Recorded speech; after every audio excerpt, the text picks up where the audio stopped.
மனித நேயமிக்க மாபெரும் மனிதர் புரட்சி தலைவர் எம்.ஜி. ராமச்சந்திரன் அவர்களுக்காக வடிக்கப்பட்ட ஒரு வண்ண காவியம்.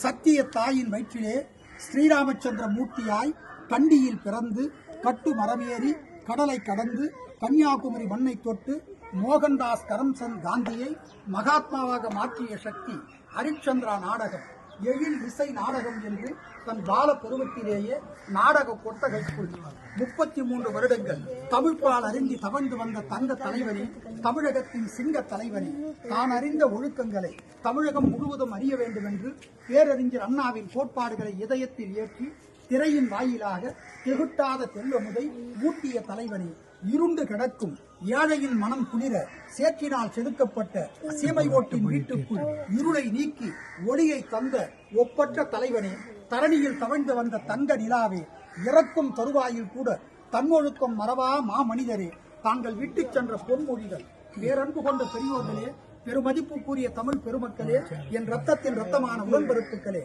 மக்கள் தீர்ப்பே மகேஷன் தீர்ப்பு என்றார் அமரர் அண்ணா அவர்கள். அதைத்தான் மக்களாட்சி தத்துவமாக அறிவித்தார்கள் அரசு அறிஞர்கள். மக்களால் மக்களுக்காக மக்களை அமைத்துக் கொள்கிற ஆட்சி மக்களாட்சி. அத்தகைய மக்களாட்சிக்கு அஸ்திவாரம் போன்றதுதான் மக்களின் வாக்குரிமை. அந்த வாக்குரிமை மீது எழுப்பப்படும் அற்புதமான மாளிகைதான் நெல் அரசு.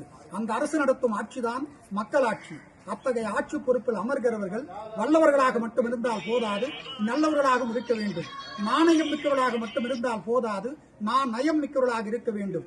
நெஞ்சுரம் கொண்டவர்களாக மட்டும் இருந்தால் போதாது, அன்பு உள்ளம் கொண்டவர்களாக இருக்க வேண்டும் என்று எங்களை ஆற்றுப்படுத்திய தலைவா, மண்ணை வெட்டி பொன்னையெல்லாம் எடுப்பார்கள்.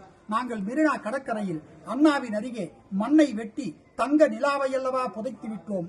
தமிழ் 3 எழுத்து, தமிழ் உள்ளவரை வாழும் எம்ஜிஆர் என்னும் இந்த 3 எழுத்து. நன்றி, வணக்கம். நன்றி.